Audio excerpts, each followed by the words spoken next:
and tell us about the Ecological Land Co-op, which has obviously been a trailblazer in this area.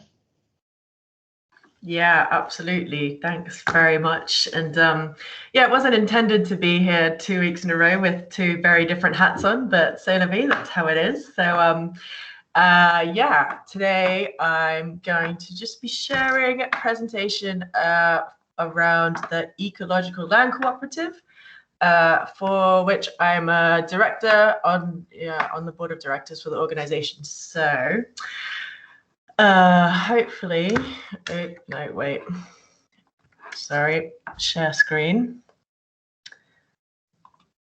Hopefully you will see my screen. Cool. All right. So let me know if that's not working, but otherwise I'll assume it is. So yeah, Ecological Land Cooperative. Basically in this presentation, and it's, I'm not sure exactly how long it'll go for, but there'll be plenty of time for questions at the end, that's for sure.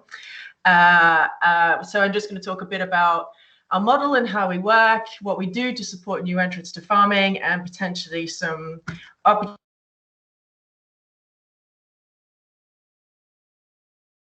The Ecological Land Co-op, essentially what we're about is providing opportunities for new entrants into ecological agriculture. So the organization came about essentially through like years of kind of being in the space, being in and recognizing the really kind of, these fundamental problems that stop people getting access to land, particularly those not from a farming background, to kind of get a foot in the door and start actually farming. There are increasing opportunities for training, lots of kind of apprenticeships starting to come about with very high demand for these apprenticeships on agroecological holdings. And yet the kind of next step from there was, it was like kind of falling off a cliff, right? There was not really much support to go on and actually start being a farmer after you've got your training. So that was kind of the where the idea started to brew from, basically. And so we established in 2009 as a community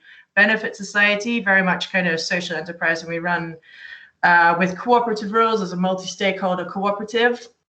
And we're funded primarily through community shares, so shareholders of the community benefit society.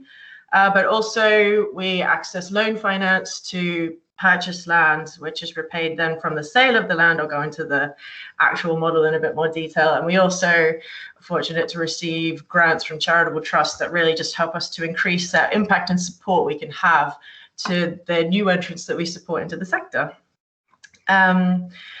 So yeah, what needs are we trying to meet? I think probably everyone who's on this call is pretty familiar with a lot of these problems that we're trying to address. A huge decline in the number of farms and the loss of farmers over, it's a general trend that we've been seeing for a long time. And there's, the number of barriers that stand in the way of people gaining access to land are just enormous, and they come in so many forms, partly the cost of land, partly the flat planning framework that makes it so difficult to live on a piece of land if you're also trying to farm it. And obviously the planning framework came around for very good reasons, but the reality is that it does create this kind of, it's like a financial paradox if you're trying to get into farming somehow in a profession that is known to not be very profitable and is heavily supported through subsidies historically for that reason. You somehow have to not only find the capital to purchase some land or gain access in some way, whether it's renting the land, but you also then have to pay rent on another property and try and make these figures balance up. And I think a lot of people kind of recognize that it's possible if you can live on the land, you can make the numbers add up. It's just not possible if you can't. You have to then go and pay rent in a town, travel out to your farm every day. It's really just, it becomes incredibly difficult to make it work financially.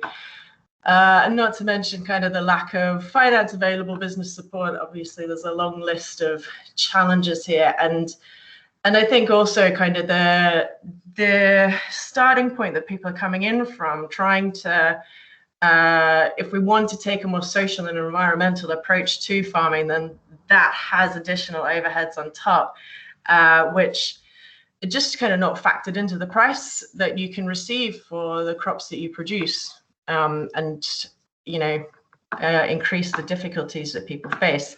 And then again, on top of that, there's a diversity in farming communities, with most farm managers being male, generally being older. Median age of 58, I think, is around the number, and rural communities being predominantly white often as well. So non-white communities, again, facing some of these stigmas and challenges just to access land to start farming. So this is, a lot of this kind of stuff comes up a lot anecdotally, but if you haven't seen this report, it's definitely worth taking a look. So the Land Workers Alliance surveyed 150 odd new entrants to ecological farming to kind of just understand better what are the barriers that people are facing. And it was quite kind of reassuring to us to see the Ecological Land Co-op come up time and time again in that report as to how people can navigate this access to land issue, and really that this model is providing something that's much needed and appreciated. So definitely check out that report if you haven't already. But yeah, so a lot around the Ecological Land Co-op, but what do we actually do? How do we operate? So it's a multi-stage process. It's quite complex what we do. Essentially, first we go and purchase agricultural land. So we find small plots of land across the country that, they're probably not great, small scale agricultural land to start with, but that's part and parcel of going into agroecological farming, is that you need to do a bit of land regeneration to get to the fertility back into the soil so that you can actually make it viable. And we look for plots at around 20 odd acres, give or take, and we're just starting to get more flexible on that as well. So we purchase agricultural land, and then we obtain planning permission for clusters of residential tied holdings. So the planning permission, essentially we go for low impact temporary planning permission to start with, and get these kind of temporary permission. The pattern seems to be for about 5 years of temporary permission before we can go for full planning permission. And over that time, the tenants have to prove themselves. So we get planning permission on the land, and then we start to develop infrastructure. We're starting generally from a bare field, and there's a lot of infrastructure needed to start farming, and very little capital support to develop that infrastructure from other places. So this is part of our model and what we try to do, and this is what our community shares will help to finance, is the infrastructure uplift on the farm. So that includes putting in water, putting in barn, things like this, certainly access, and potentially other infrastructure like solar, to create these off-grid holdings. So that stage happens, and then we start to recruit potential new entrants. And so in this part of the process, it's quite involved, because we are looking for people who genuinely have a good business plan for that, and can actually make a crack of starting a small holding. It's obviously a very difficult thing to do. We're not looking necessarily for people who, are going to live on the land and work. We're definitely not looking for people who are going to work off-site and make most of their living there. So that with each of the holdings that we sell, or that we give the long-term lease to, it needs to make a livelihood for at least one person. Generally, it'll be a couple that moves onto the plot, and it needs to be one full-time equivalent livelihood that's created. So that might be through 2 part-time livelihoods. And it's necessary to us that the majority of the livelihood is coming from the land itself. So these are agricultural holdings, and not kind of hobby farms or something like this. So yeah, we offer this land then to these new entrants who've gone through our recruitment process on 150-year agricultural tenancy. So we keep the freehold on this land, and that goes into a trust to be held in agroecological use in perpetuity. And then the leaseholder sold on to the tenants at 150-year lease. And then on top of that, we're able to provide some grants and support in accessing markets, in developing the land further if there are kind of new needs that are identified after moving onto the land, for example, putting in windbreaks or developments like this. So yeah, that's essentially the model. I'm sure there'll be questions as we get towards the end.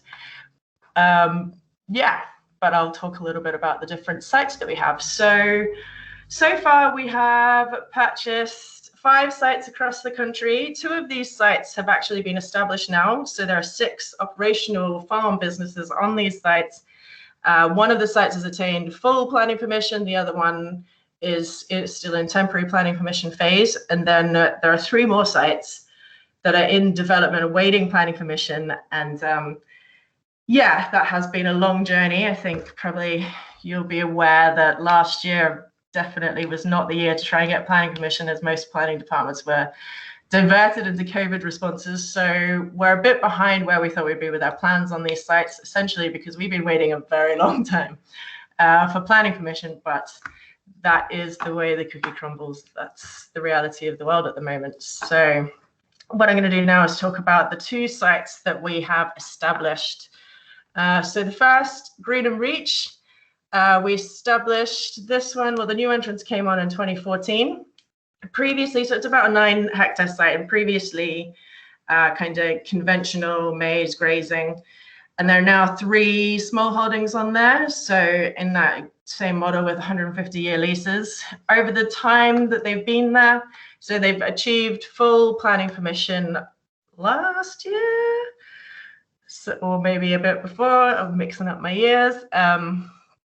And over that time, they have kind of had different livestock on the sites as well, goats and pigs and geese, but primarily the income from the land is coming from vegetables and herbs, and like horticultural products. And I think one of the really interesting things, I tried to update this stat before this session, but didn't manage to get there in time, so it's a little bit dated, but I think this really impressive figure about the increase in gross profit per hectare through the land being managed in this way, I think really speaks volumes to the kind of work that we do. And there are 3 small holdings. I think there's 5 people living on the site, and making their livelihoods from farming on this land.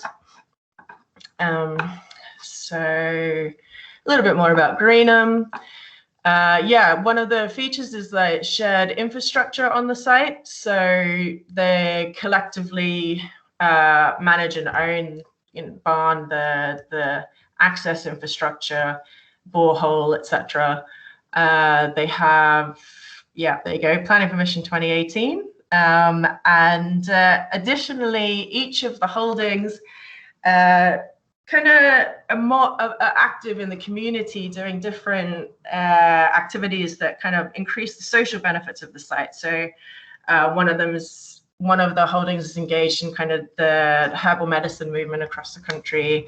There are school visits, trainings. They have, in normal years, events that increase opportunities for people to access land, maybe from non-farming backgrounds and more urban areas. And also people who are kind of looking to get into agriculture, other new entrants often come and visit and maybe spend some time on the holdings, learning about how they've done it. So yeah, lots of social benefits alongside. The second site that we now have temporary planning permission on as of 2018 is in Arlington. So again, this is a cluster of 3 small holdings, 6 people employed on the site, either on a full-time or part-time basis, and it's across 18 acres. So yeah, they're focusing on herbs, vegetables, things like, I think one of them is doing a box scheme. One of them, their main client, at least in their business plan, has been to provide flowers and herbs and kind of high value crops like this to restaurants. Obviously, it's not been a good year to start farming under that business model, so they've had to rapidly adapt. And one of the beautiful things about our model as the Ecological Land Cooperative is that there's a huge amount of kind of support and accountability, because being a community benefit society, you know, our investors are part of the community. They're part of this project because they believe in what we're doing. We're able to demonstrate through our annual monitoring the biodiversity improvements that we're creating across the holdings. And this means that there are different kinds of, you know, small grants and support that's available. And all of this enables us to provide a lot more support to the tenants themselves. So this year, for example, we were able to give rent holidays when in the first year of their agroecological farming business, you know, businesses just completely collapsed, possibly the worst year. And combined with that, the extreme weather events that we're seeing pretty much every year now as the climate changes so rapidly. It's just really difficult time to be coming into this, and equally absolutely necessary, you know, like there's an inherent resilience in the kinds of farming with the diversity of crops that these farmers are all engaging in, but the act of getting it off the ground, it's fraught with challenges. It's a really difficult process, and it does take time. And the fact that we as an organization and a community can support that process and have that dialogue with our investors, have that dialogue with our funders, is a really powerful thing. And yeah, this is a picture. So there are 2 more tenants on the site right now. Obviously, we've not been visiting the holdings as much as we might have in a normal year, but these were the first 4 onto this site. And as you can see, they're kind of bucking the trend in terms of the average age of farming, gender split of farming, which is obviously nice to see. And the trend continues with our new tenants on the site as well. So maybe just to go over some of the successes and challenges that we're seeing, and I think I talked about this a little bit now, so I won't repeat myself. But creating 9 new viable businesses over the site so far, with 6 more expected, is, I think, a really powerful thing to have achieved as an organization, going into a sector where it feels often that the odds are really stacked against us. Yeah, I mean, we're definitely able to work with people outside of maybe traditional demographics, and it's a real fundamental goal of the organization. So the financing that when people come onto the holdings as tenants, they buy the leasehold off us, and we try to provide really flexible finance to enable that. So we have, you know, it's very rare that someone who comes onto an ERC holding is able to buy the holding outright, because essentially we ask the question, like, if you can buy this outright, then maybe you don't need our support to do it. And so often we're working with people who are going into a kind of rent to buy type model with us, meaning that, yeah, you don't need to necessarily have that same capital, and we're able to support people who aren't necessarily from traditional farming backgrounds, or the kind of background where you might, you know, if you make this decision, then you'll keep your tech job and go and get a small holding or something, you know, like this is not what it's about. It's about people who want to start farm businesses and might not have access otherwise. And yeah, I mentioned before the support that we're able to give, which I think, you know, it really hit home last year and was a really incredible thing when we were just watching the events unfold.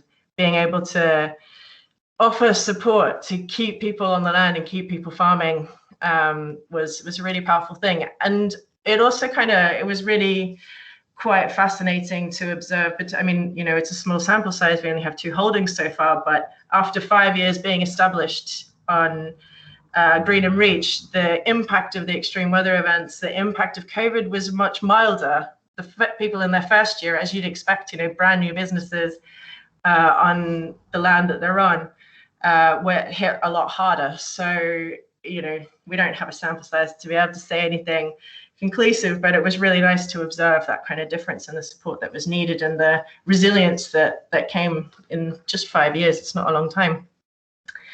But yeah, we're obviously facing a huge number of challenges as well. One of the key challenges is around finding suitable tracts of land to buy. We try to find land that is going to minimize the challenges as much as we can. So, you know, we don't want it to be too steeply sloped. We don't want it to be impossible to access. Obviously, we need to get planning permission on it, so that comes into play. How likely are we to be able to do that? And you know, if we need to ensure that the tenants are going to be able to access markets. Is it close-ish to a town or accessible to somewhere where, you know, you'll have that access? Yeah, and then even just finding sites of a suitable size is difficult in itself. And obviously, we're not looking for holdings that are attached to dwellings, to existing houses. We're looking for land in itself. So it's a pretty scarce market out there for land, that's for sure. And price of land also doesn't necessarily stay still for long. So with the kind of financing model that we have, sometimes, you know, it's a tricky one to make work. Then getting planning permission. I mean, a big part of what we do is working with planning departments, and it's been really interesting to observe how, you know, now that we've been successful in getting planning on a couple of sites, it's starting to get easier. But we have a whole team of people that, you know, set out to find land and get planning permission on these sites.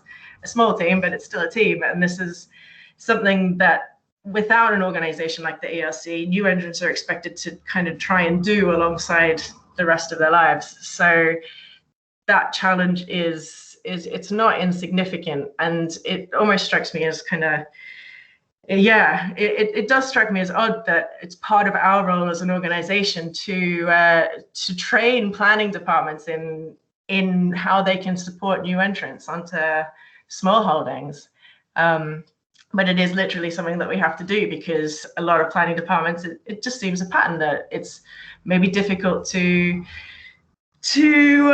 differentiate between someone who's trying to do a big development and someone who's trying to start a small holding, and you know, try to do it with agroecological aims. Again, it seems that there's a lot of education or communication that we need to do in that process. And then, of course, there's struggles with the startup costs. Even after we create these holdings, we do the planning permission process, we put in some of the basic infrastructure. There's still a huge amount of infrastructure that people need specific to their business, and trying to finance that can be really challenging for our stewards as they come onto the land. There are some pretty big costs in trying to make sure that you can be viable in a small holding. And as I think is the challenge anywhere, raising finance. Although our community shares do seem to capture the kind of inspiration out there, and we had a very successful crowdfunding investment round last year, so that's very positive to see. So I wanted to share a wee case study with you.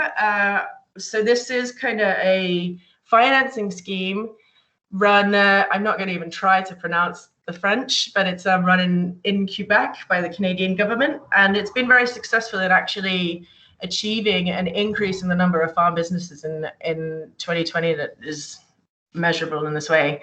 So it's essentially financial support for aspiring farmers, reasonably small loans, but they're specifically designed to support new entrants into farming. So they take into consideration the training and agricultural experience that you've had coming in. They're specifically for younger people.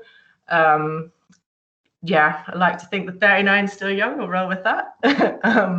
And I think really significantly, the capital payment holidays for up to 5 years at the start of starting a farm business. And this, I think, is really crucial, because particularly, so agricultural businesses obviously take a long time to get up and running, but even more so, I think, when you're stepping into agroecological and ecological farming processes, they, by definition, you're not taking you could call them shortcuts, right, of applying lots of inputs onto the land and instead trying to build the soil fertility so that you can get the yield that you're looking for. And that just inherently takes time. You are tied to the earth systems that you're working with. And hence, that kind of longer period of time at the start as a capital payment holiday gives you some time to actually get established and do that fertility building to get started. So yeah, definitely take a look at that one if you're interested. So yeah, opportunities for new entrant support scheme that we've identified as an organization.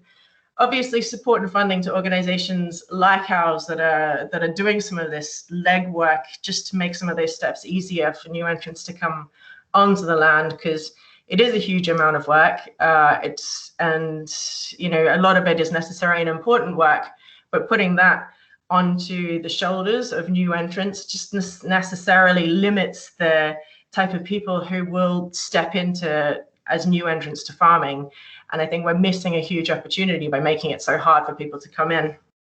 Financing the sector, I think in these sessions that this has been mentioned an awful lot, but specific kinds of grants and loans for new entrants to farming can really just support with the huge capital costs.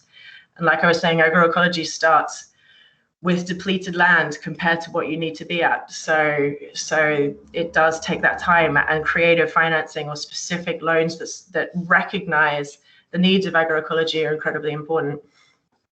I think this is definitely on the radar around any support payments that are being made available to smaller scale farmers, and reducing some of the previous cutoffs to holding size. Particularly if we want to encourage more fruit and vegetable production, which can be incredibly viable at a smaller scale. The old kind of land, the holding size cutoffs just don't make any sense if you're thinking in this way. And finally, redistribution of land ownership, obviously a bit of a radical suggestion, but it is incredibly difficult to access land to create holdings like this that are appropriate for these kind of agroecological farming practices, because land has been so concentrated, both concentrated in the size of holdings, concentrated in the people who are owning the land in itself. So mechanisms that encourage, and I know ones are starting to come online, but that encourage some of this land to both be redistributed, broken into smaller holdings and made more accessible, can only be a great thing for supporting new entrants into farming. Yeah, so that is all of my rambling that I'm going to do, and I'll stop sharing my screen. But yeah, very keen for questions. Thank you very much, Lynne. That was great coverage of your ELC, which is clearly doing a lot of great work. Sarah, you've got your hand up first.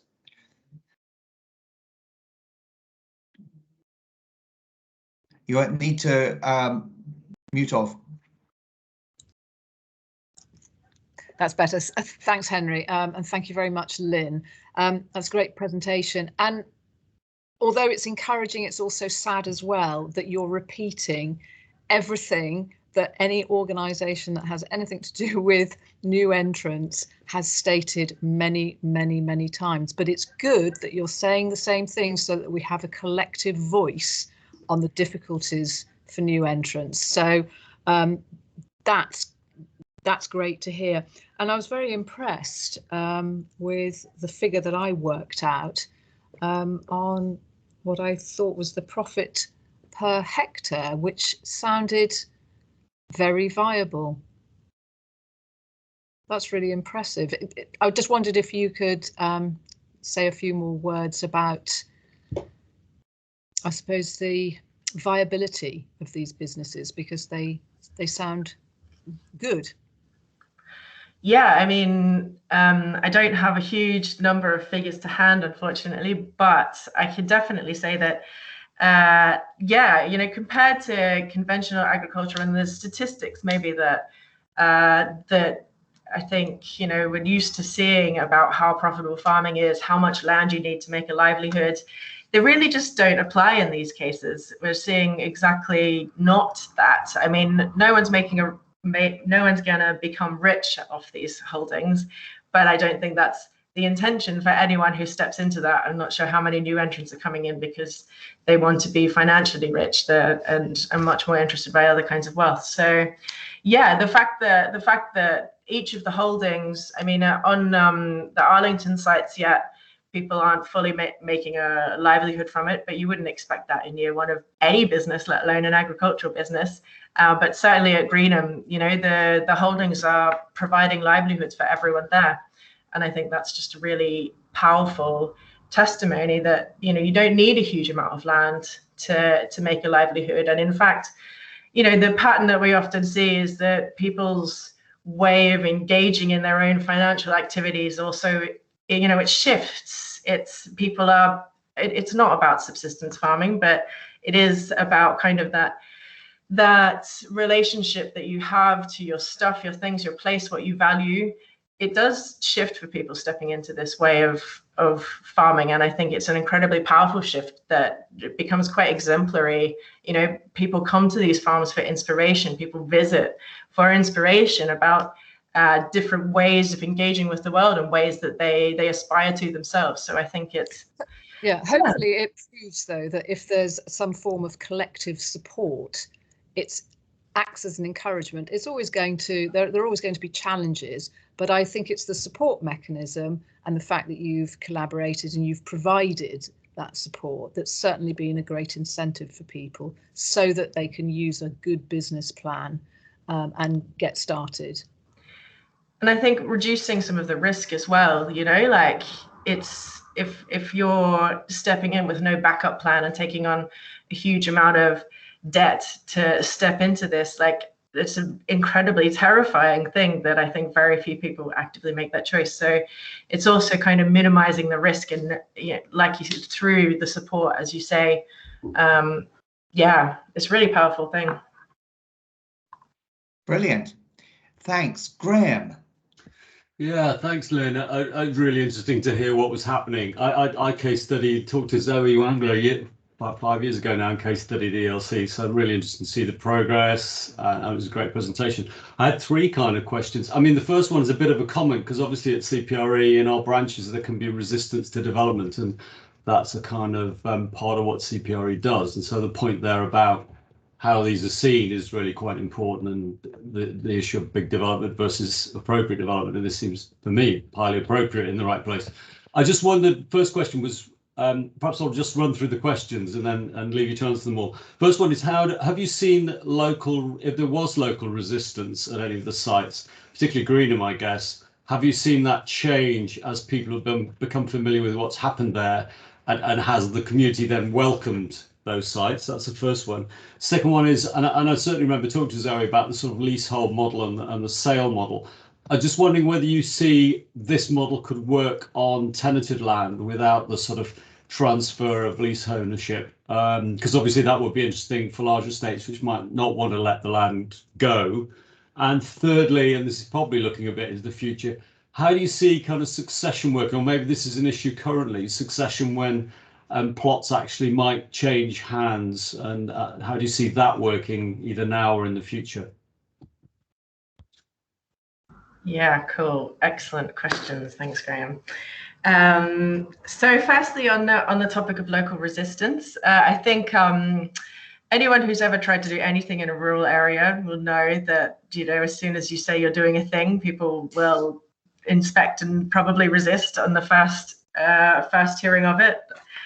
So yeah, certainly we put a lot of work into that pre-process around kind of engaging the communities there before the tenants have even got there to really talk about what the intentions are, what we're exploring, allow people to come and ask their questions. And we'll often get a neighbor saying like, oh, I don't want this, you know, it's a nice idea, but I don't want it here, you know, to stereotype. But actually what we've certainly seen in Greenham is that now, you know, like everybody knows who they are in the local area. They're very well integrated into the community.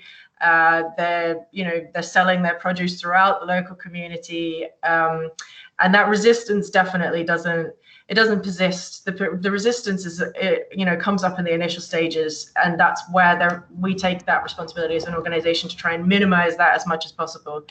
But I think it's kind of a pattern that you might expect, that once people put faces to names and understand what you're doing, then that resistance dissipates quite quickly.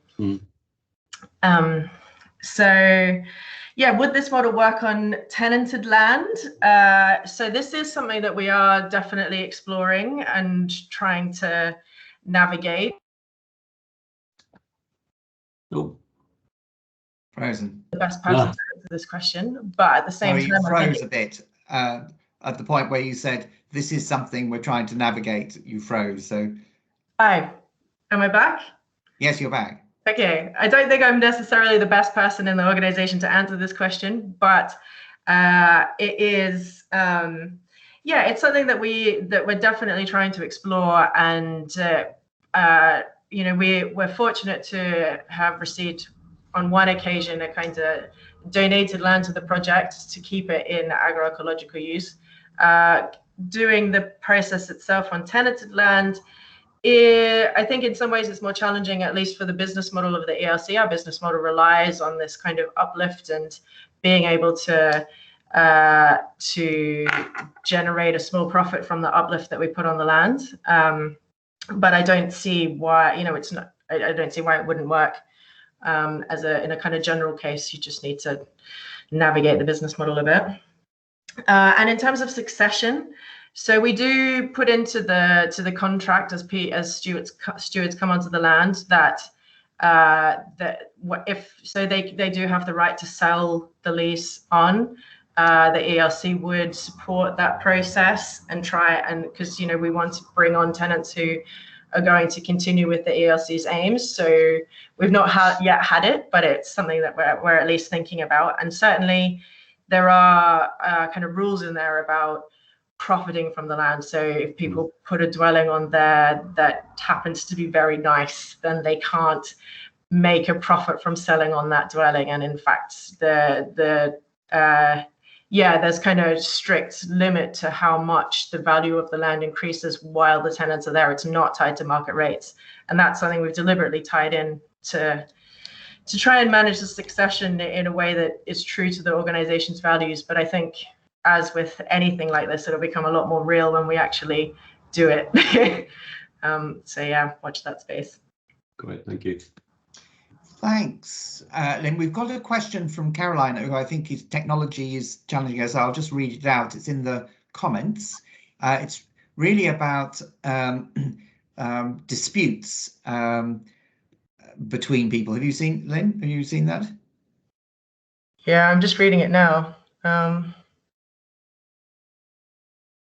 Do people get into disputes working close to each other as opposed to isolated, individually run situation? Yeah, I mean, it's a very good question. It is, and I think it's a question that has a philosophical underpinning far beyond what the ELC tried to do. Conflict is a healthy part of human relating, and navigating conflict is a healthy part of adult humans, having boundaries. So certainly it's a thing that is part of anyone working in a shared space together. I think as the organization, there are things that we can do and things that we are implementing to try and ensure that there are healthy processes from the start to navigate any potential conflicts that might arise. So one of the things that I think is perhaps unique to our model or this organization is that people, it's not just buying a flat. It's buying a dream in a way. It's people are stepping into something which is their livelihood, their entire life, their kind of hopes for the future of civilization in a way. It's a phenomenally huge amount of expectation that people are stepping onto these holdings with, and I think that is always going to create the environment where once you realize that your vision is slightly different to your neighbor's vision, then you're going to have to navigate that space. So I mean, I just find it fascinating personally, because these are challenges that maybe we see in our microcosm, but they apply to our macrocosm of, our entire species, perhaps, and navigating the years ahead. So what we're learning and what that looks like to navigate, I think, is really, really powerful stuff. And as an organization, we can do what we can in terms of making sure that tenants have as much support, intermediaries to communicate via if they need to, processes around conflict, processes for organizing within the sites, things like this. So, yeah. Great. I might ask a question as no one else's hand is up, and that's just to get into a bit more detail about the supporting people to access finance, and what are the big things that people need finance for? Oh, well, it changes based on holdings. But for example, improving your viability through value adding is a very standard approach on agroecological small holdings. So if you're a herb business, then you might want to be drying your herbs so that you can sell them at a dry weight rather than a wet weight, and also store them so that, you can access different markets, for example. If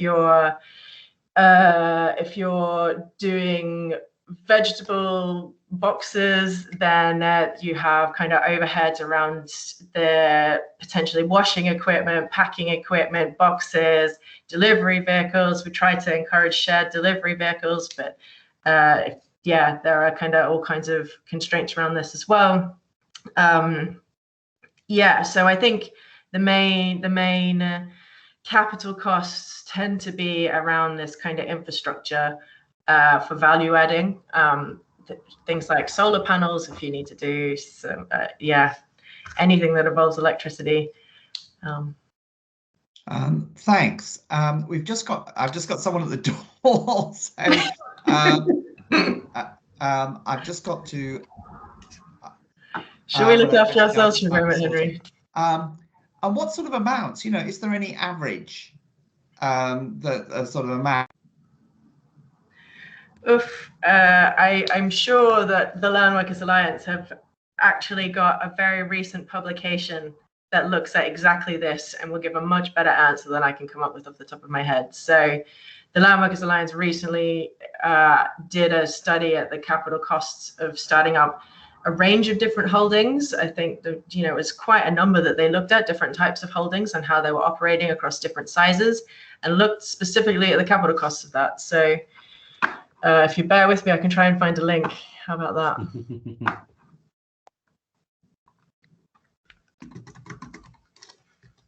Henry, on mute, I think. Sorry. I'll also email you about a contact to the Quebec example, which sounds very interesting. Yeah, absolutely.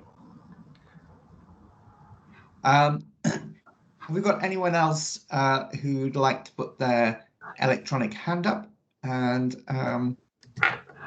ask questions? Henry, I do have another question, but I've had quite a good go, so. Well, I think you're. If no one else is putting their hand up, go for it. Lynne, you talked about the membership, and I certainly had a colleague who was a member. I mean, in terms of financing, I just wonder whether, given that, in terms, if you put your money in a bank account, you get such a poor return, whether those members would be willing to put money into financing as well in a significant way, rather than a crowdfunding model, but actually a sort of low, relatively low. I mean, the bank rate is like 1% if you're lucky on any investment. Whether you think that's a viable option for you? Because it is. Yeah, I said crowdfunding, but I meant it is a social investment model. The word I used was misleading, so sorry about that. But I mean, last year we raised close to $500,000 in social investment. We offer a rate of return at currently 2%. 3% is our stat, or like what we offered in the last share offer, and we just made the decision at our AGM based on the kind of reality of the past year and how it's impacted the organization, and the membership agreed to lower to 2% for this year. So having that dialogue as well around, and it was quite a nice opportunity to to communicate around the profitability of farming and you know, if you as our investors can support us by decreasing your return, then we can better support our tenants. And just having that direct conversation, I think, felt very tangible, you know. But yeah, we do. So the model kind of works finance wise. We have supportive organizations that offer loan finance that help us to purchase the land. The social investment supports the uplift work that we do. And then as the tenants purchase the land, we pay back the loans to the organizations, and the kind of social investment stays you know, tied to the capital of the organization, I guess you could say. And how many members do you actually have? Oh, all these numbers I should have off the top of my head that I don't. To the nearest 100. I actually have no idea to answer that question. How many? I think as chair, this is a figure that it's a figure I should definitely know. One of my favourite lines is Vic Reeves said that 72% of statistics are made up on the spot, so you can give it a yeah, right. I wish I had the confidence to make that one up. But it's interesting how much per head, you know, how much investment per head, or what the sort of amounts people are willing to invest in this sort of social investment. And yeah, I mean, it is like an organization that's been built on small investments. You know, sometimes we get larger investments of maybe 20 or 30K, but most of our investors, the vast majority, have invested somewhere between 1 and 5K. And you know, they make up the bulk of our investors. So it is very much a kind of people making a small investment in this organization because they believe in it. And it, you know, because of that, we have a quite diverse set of investors. It's not just a small number of big ones, and I think that offers a resilience to the organization as well. Right. We are very close to the end, even though I know we did start a bit late, but I think we still need to hit the end time. So any last questions before we close? Brilliant. Okay, well, that's great. So I'll just ask Catherine to remind us what the our webinar is next week. Yeah, so we're going to have a postdoctoral. Oh, I think that was a question. No, it's just a comment. Oh, okay. Researcher from James Hutton Institute. So he'll be discussing the Newbie project, which Alison Rickett touched on in her previous webinar, and also some learnings from interviews with new entrants. Brilliant. Okay, well, that sounds great. So I hope you can join us, and we won't have the technical glitch that we had this week, so everyone will be able to get on and with a link. But thanks very much. I think it was a great conversation and a really good presentation, I think, of a really fascinating model. And thank you very much all, and see you next week. Thanks again. Great. Cheers, Thanks, everyone. Bye. Thank you.